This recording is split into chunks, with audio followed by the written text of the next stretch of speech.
of you are busy to come to in-person training, so I thought I might just make a video to make it a little bit easier.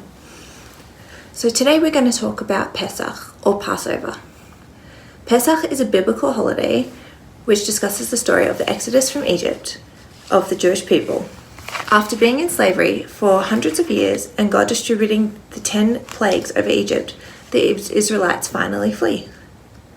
There are many miracles in the story. However, the one of the foresight of the women to pack provisions, dough to make bread, is extraordinary.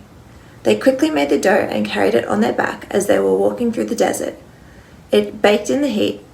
This formed a flat bread called matzah. We relive this story, and from this we don't eat anything with leaven, so something that rises. Also, matzah is seen as a poor man's bread, a bread of humility. It is a time to be humble and not egotistical, like the bread which rises and puffs itself out. The 8-day Jewish festival of Passover is celebrated in the early spring in Israel. So we go by the northern hemisphere in terms of seasons. So it is spring, so it's autumn here in Australia, but it is spring over there.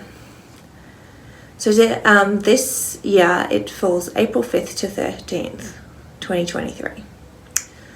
Passover commemorates the emancipation of the Israelites from slavery in ancient Egypt. Pesach is observed by avoiding leaven and highlighted by the Seder meals. So Seder means order. So it's the Seder story is what we do is we discuss an order of events. And it includes 4 cups of wine, eating matzah and bitter herbs, and retelling the story of the Exodus. We basically relive it. In Hebrew, it's known as Pesach, which means to pass over, because God passed over the Jewish homes when killing the Egyptians' firstborns on the very first Passover Eve. So Passover history in a nutshell.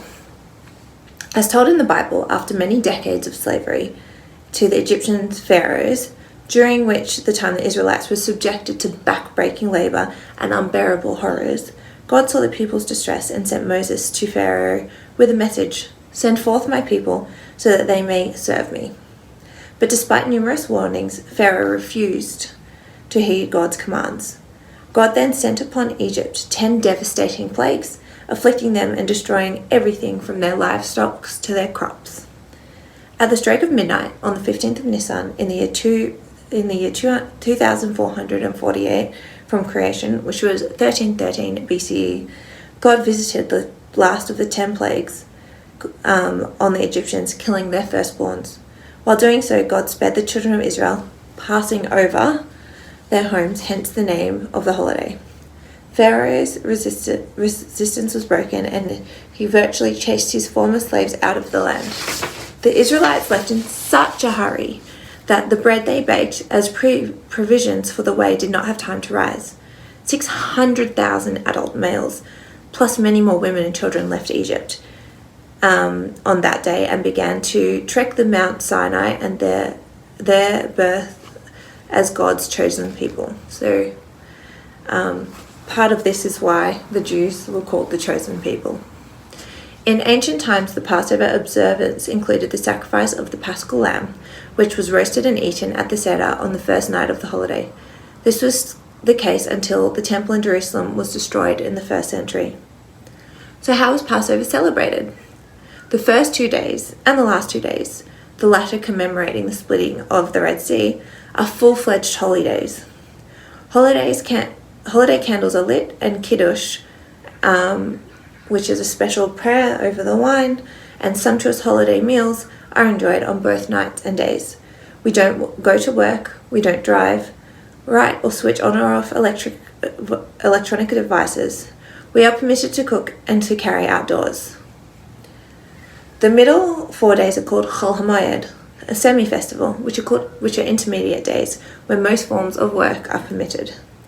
So basically the first 2 days and the last 2 days are much like Shabbat, except we are allowed to cook on those days. No chametz. What is chametz?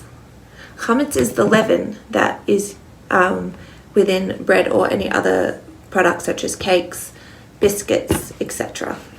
To commemorate the unleavened bread that the Israelites ate when they left Egypt, we don't eat or even retain in our possession any chametz from midday of the day before Passover until the conclusion of the holiday. Well, really an hour after the conclusion of the holiday. Chametz means leavened grain. Any food or drink that contains even a trace of wheat, barley, rye, or oats, spelt or their derivatives, and wasn't guarded from leavening or fermentation. This includes bread, cake, cookies, cereal, pasta, and most alcoholic beverages.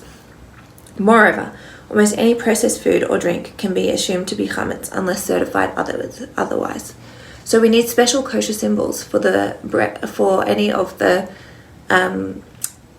food products that we have over the Passover period. Ridding our homes of chametz is an intensive process. It involves a full-out spring cleaning search and destroy mission during the weeks before Passover, and culminates with a ceremonial search for chametz on the night before Passover, and then burning of the chametz ceremony on the morning before the holiday. Chametz that cannot be disposed of can be sold to a non-Jew and brought back after the holidays. Instead of chametz, we eat matzah, the flat unleavened bread. It is a mitzvah to partake in the matzah on the 2 Seder nights, and during the rest of the holiday is optional. So the 2 Seder nights is a must, but the rest of the holiday you can choose to have it or you can choose not to have it. The highlight of Passover is the Seder, observed on each of the first 2 nights of the holiday. The Seder, which means order, is a 15-step, family-orientated tradition and ritual-packed feast. The focal points of the Seder are eating the matzah, eating bitter herbs to commemorate the bitter slavery endured by the Israelites, drinking 4 cups of wine or grape juice, a royal drink to celebrate a newfound freedom. The recitation of the Haggadah, which is the story of the Exodus, and it begins with children asking the 4 questions. So why is Passover so important? Passover, celebrating the greatest series of the miracles ever experienced in history, is a time to reach above nature to the miraculous. But how are miracles achieved? Let's take our cue from the matzah. The flat and unflavored, it embodies humility. Through ridding ourselves of inflated egos, we are able to tap in the miraculous well of the divine energy we all have in our souls. So what does this mean for Jewish care? So,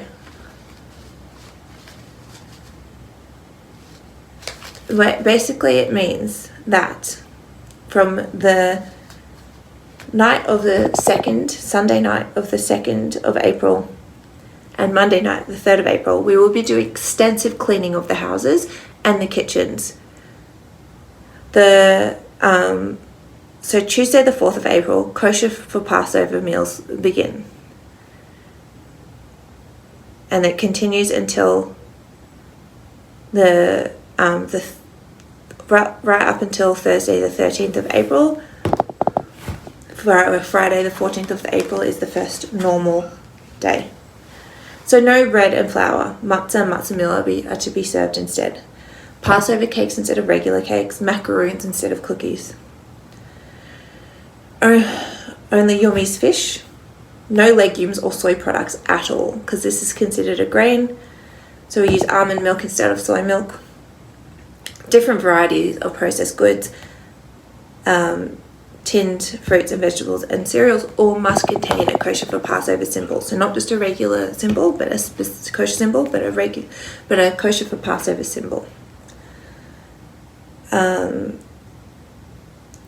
If any of the elders that you look after require thickeners, so for their liquids, so they can swallow it properly. Now the thickener is not kosher for Passover, so we will designate a specific spot, and we must use that spot in order to make up the thickened beverage or food. This will hopefully be in the meeting rooms opposite house 4 and opposite house 8. That is the most, so that is very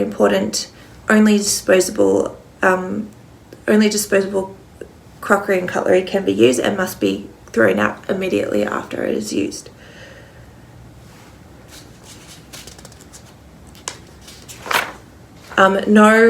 So like we have our normal kosher rules that no food other than Jewish care food is allowed in the kitchens, even more so over Passover. So we do have the restrictions of milk and meat, but also only kosher for Passover food.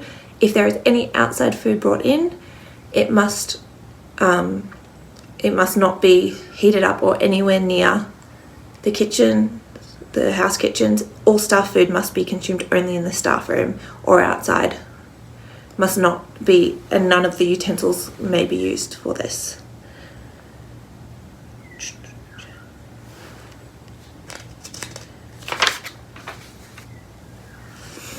If you have any questions, please feel free to come and speak to my husband, Rabbi Weinstein, or myself. We'll be happy to assist. It sounds very serious, but it is quite a fun holiday. Get involved. We will be having 2 seders here, model seders. One will be on Wednesday afternoon, 4 till 5, and the other will be Thursday afternoon, 4 till 5. That will be on the 5th and the 6th of April. Anyway, as I said, if you have any questions, please come and let me know. Otherwise, looking forward to having a wonderful Passover with you.